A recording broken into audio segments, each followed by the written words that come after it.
நம்மளுடைய விஷன் என்னன்னு சொல்லணும்னு நான் கொஞ்சம் ஆசைப்படுறேன். எல்லாருக்கும் நிரந்தரமான வீடு இருக்கணும். ஒவ்வொரு வீட்டுக்கும் ஒரு மோட்டார் சைக்கிள் வாகனம் உறுதியா இருக்கணும். காரும் தான் லட்சியம். அதுக்கான வசதி வாய்ப்பை உருவாக்குற அளவுக்கு பொருளாதார வளர்ச்சிக்கு வழியை உண்டாக்கணும். ஒவ்வொரு வீட்டில் இருக்கிற ஒவ்வொருத்தரும் மினிமம் டிகிரி படிச்சிருக்கணும். ஒவ்வொரு வீட்லயும் குறைந்தபட்சம் ஒருத்தருக்கு நிரந்தர வருமானம் கிடைக்கணும். அதுக்கான வேலை வாய்ப்பை உருவாக்கணும். அதுக்கு தகுந்த மாதிரி கல்வியில பாடத்திட்டத்துல சீர்திருத்தம் செய்யணும். கவர்மெண்ட் ஹாஸ்பிட்டல்ஸுக்கு மக்கள் எல்லாரும் பயம் இல்லாம நம்பி போற மாதிரி மாத்தணும்.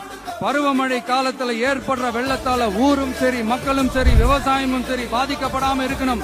மீனவர்களோட, தொழிலாளர்களோட, நெசவாளர்களோட, அரசு ஊழியர்கள் மற்றும் ஆசிரியர்களோட கருத்து கேட்டு அவங்களுக்கான பாதுகாப்பு மற்றும் வளர்ச்சி திட்டங்களை உருவாக்கணும். உருவாக்குறது மட்டும் இல்ல, அதை செயல்படுத்தணும். முக்கியமா இண்டஸ்ட்ரியல் டெவலப்மெண்ட்ஸ்ல கான்சென்ட்ரேட் பண்ணணும்.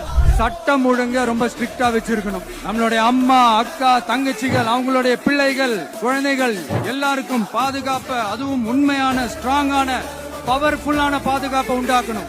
அண்ணா யூனிவர்சிட்டியில நடந்த அந்த பெண்ணுக்கு நடந்த அந்த பிரச்சனை மாதிரியோ, இல்ல கோவையில நடந்த அந்த கல்லூரி பெண்ணுக்கு நடந்த பிரச்சனை மாதிரியோ அதெல்லாம் நடக்க விடவே கூடாது. நம்ம வீட்டு பெண்கள் ஸ்ட்ராங்கா, பயமே இல்லாம தைரியமா இருக்கணும்.